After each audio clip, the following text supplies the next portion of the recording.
Buen día, mi nombre es Azael Alejandro Triviño Galván y hoy voy a hacer una exposición acerca del tema movimiento circular. En esta exposición voy a hablar de un poquito de teoría acerca del tema y voy a seguir con una parte un poquito más práctica, resolviendo un problema de ejemplo y terminando con un experimento relacionado con el mismo tema. Para empezar con este tema voy a explicar un poco de teoría. Lo principal es saber qué es el movimiento circular.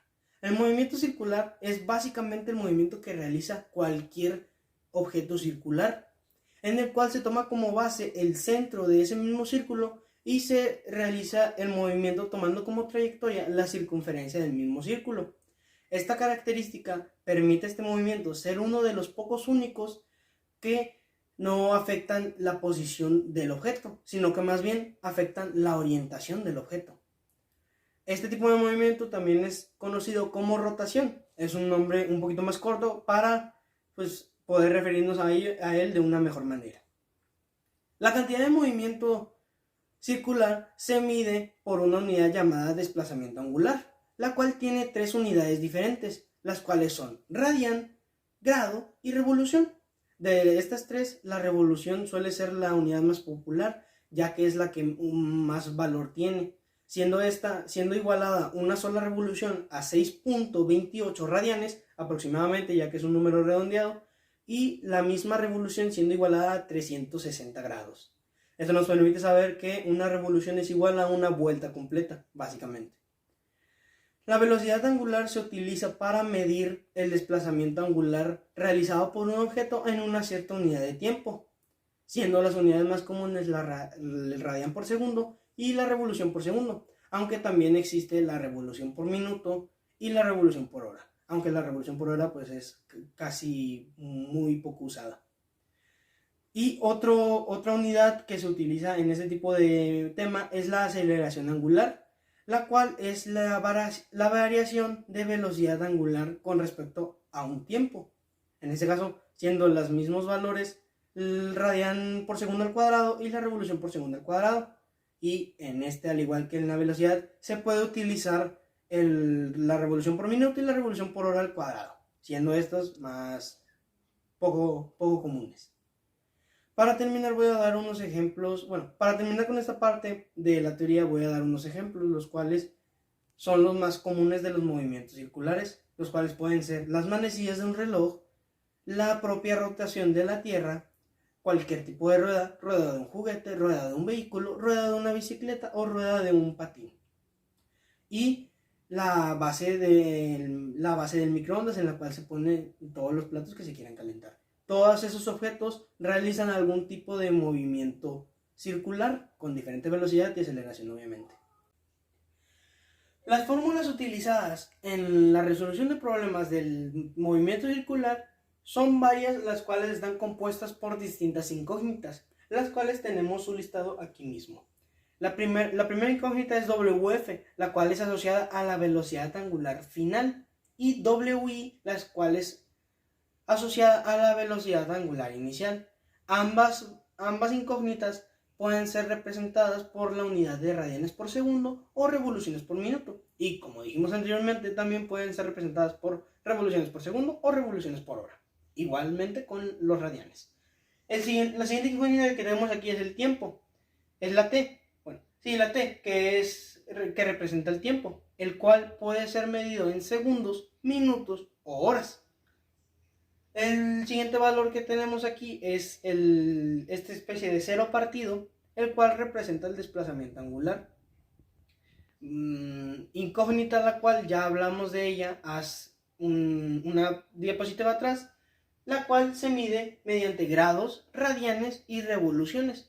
La última incógnita que aparece aquí en la lista es la aceleración angular, la cual, como ya dijimos, puede ser medida en radianes por segundo al cuadrado y revoluciones por segundo al cuadrado, siendo también medida en revoluciones por minuto al cuadrado o revoluciones por hora al cuadrado, aplicando igualmente que la velocidad al radian, aunque las revoluciones por hora al cuadrado suelen ser menos usadas. De este lado tenemos las fórmulas en las cuales se utilizan estas incógnitas, fórmulas las cuales nos dan como base velocidad angular final y desplazamiento angular, que diga. Estas fórmulas Y estas fórmulas sirven para calcular esas incógnitas. Aunque si tú en algún momento, en un tipo de problema, ocupas otro valor, como por ejemplo la velocidad inicial, la aceleración o el tiempo, fácilmente puedes despejar cualquier incógnita que tú ocupes aplicando las reglas básicas de los números. Y con esto tenemos todas las fórmulas que se pueden ocupar para resolver problemas. Ahora sí, bien, con esto visto vamos a pasar a la resolución de un problema real de este tema para poner en práctica estas mismas fórmulas y estos mismos incógnitas. Una vez vista la parte teórica, vamos a entrar en una parte un poquito más práctica, en la cual vamos a ver un problema, el cual nos plantea ciertas incógnitas, las cuales vamos a resolver, las cuales vamos a encontrar aplicando las fórmulas antes vistas.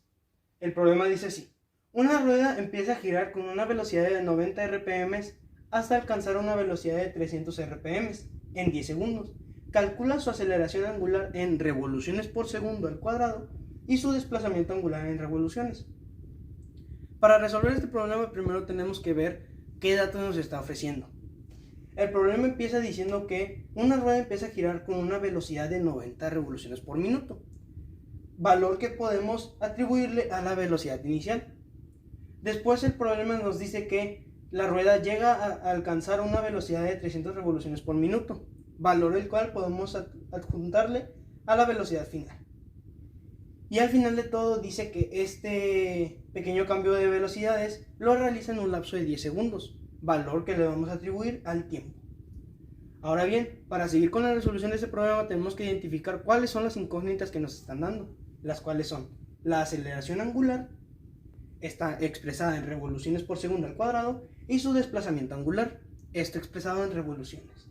Para encontrar estas incógnitas primero tenemos que ver si necesitamos hacer alguna conversión. En este caso sí ocupamos, ya que las velocidades, ambas, están expresadas en revoluciones por minuto, y tanto la aceleración angular como el tiempo van a ser expresados en segundos. Entonces, para que todo coincida, la velocidad tiene que ser expresada en revoluciones por segundo. Para realizar esta conversión vamos a aplicar esta fórmula, la cual dice que revoluciones por segundo es igual a revoluciones por minuto entre 60.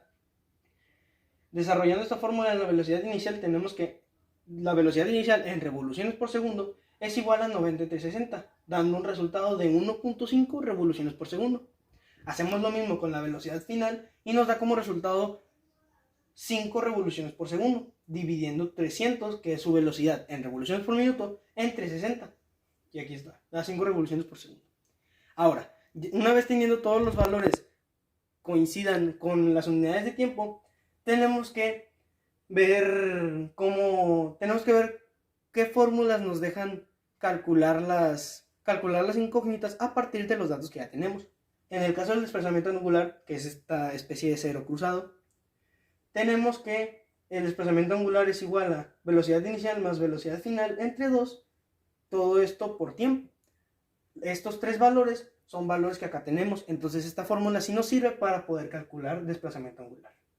Reemplazando los valores que ya tenemos, nos da como resultado que el desplazamiento angular es igual a 1.5 más 5 entre 2, todo esto dividido entre 10.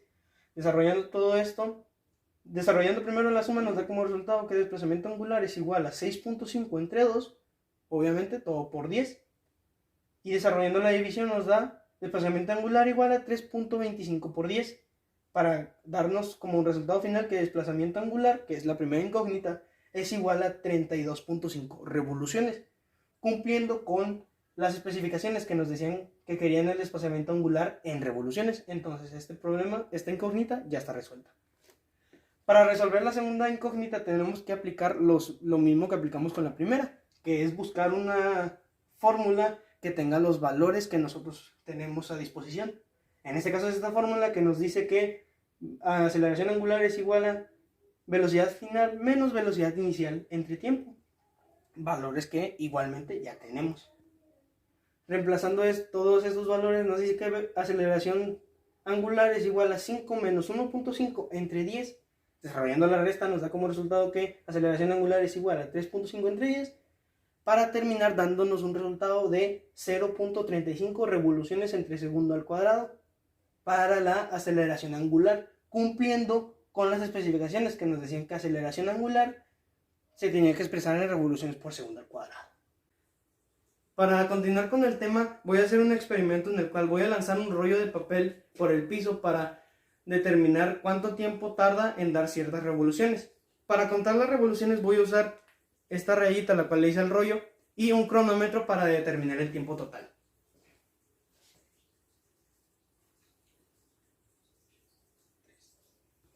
Como se pudo apreciar, el rollo dio un total de 3 revoluciones en un tiempo de 3.7 segundos. Aplicando los datos del experimento realizado con anterioridad, conseguimos que el tiempo es igual a 3.07 segundos y el desplazamiento angular es igual a 3 revoluciones. La velocidad final la ponemos con valor 0, ya que el objeto del experimento anterior fue detenido por su propia acción, o sea que no hubo ningún objeto externo a él que lo detuviera. Ahora, para completar los datos posibles tenemos que calcular aceleración y velocidad angular. Primero, para calcular velocidad angular tenemos que ocupar esta fórmula, la cual dice que velocidad inicial es igual a 2 veces desplazamiento angular entre tiempo menos de velocidad final. Reemplazando los valores nos queda que velocidad inicial es igual a 2 por 3 entre 3.07. Todo eso restado a 0. Como 0 no es un valor al que tenga un valor real, se elimina y se realiza esta multiplicación, quedando 6 entre 3.07, quedando así la velocidad inicial como 1.95 revoluciones por segundo. Ahora, para calcular la aceleración angular, tenemos que aplicar la fórmula, la cual dice que aceleración angular es igual a velocidad final menos velocidad inicial entre tiempo. Reemplazando los valores tenemos que aceleración angular es igual a 0 menos 1.95 entre 3.07. Esto da como resultado que aceleración angular es igual a menos 1.95 entre 3.07, dando como resultado que la aceleración angular es igual a menos 0.64 revoluciones por segundo cuadrado. Para terminar esta presentación, voy a mostrar la bibliografía de la cual saqué la información necesaria para realizar esta presentación.